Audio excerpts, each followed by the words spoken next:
uncertainty. Whenever you try to start something difficult, this system becomes extremely loud. Imagine sitting down to work on something important. Perhaps you want to write an article, study for an exam, or build a business plan. The moment you begin thinking about the task, a strange discomfort appears. It may feel like boredom, anxiety, frustration, or even fear. That emotional discomfort is the signal that awakens the pleasure-seeking part of your brain. Suddenly, it begins suggesting easier alternatives. Let's check Instagram for a minute. Maybe you should make some tea first. You deserve a short break. You can start tomorrow. This voice is extremely persuasive because it offers something the brain loves: immediate relief. And relief from discomfort feels good. When you choose the easier option, the uncomfortable feeling disappears for a moment. Your brain experiences that relief as a reward. Without realizing it, you just trained your brain to avoid difficult work.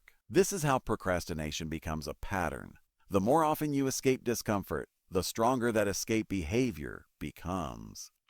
Over time, your brain learns that whenever a task feels challenging, the solution is simple: avoid it.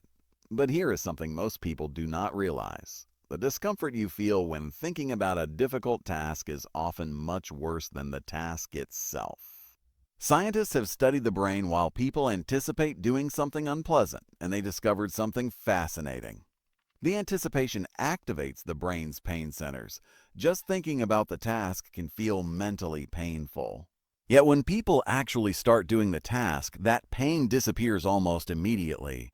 The discomfort exists mainly in the anticipation, not in the action.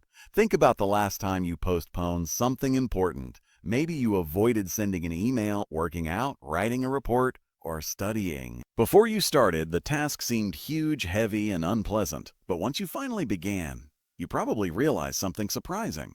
It was not nearly as bad as you imagined. That is because action changes perception. When you start moving forward, the brain stops focusing on the fear and begins focusing on progress. Progress creates momentum. Momentum creates motivation, and motivation makes the task easier to continue. This is why one of the greatest psychological secrets to defeating procrastination is extremely simple. Just begin. Starting is like pushing a heavy stone down a hill. At first, it feels impossible to move, but once it begins rolling, the momentum carries it forward. Unfortunately, many people never reach that first push. They remain stuck in the cycle of anticipation and avoidance. The task grows larger in their imagination. The fear grows stronger. The delay becomes longer. Eventually, they start questioning their own ability. They begin to think maybe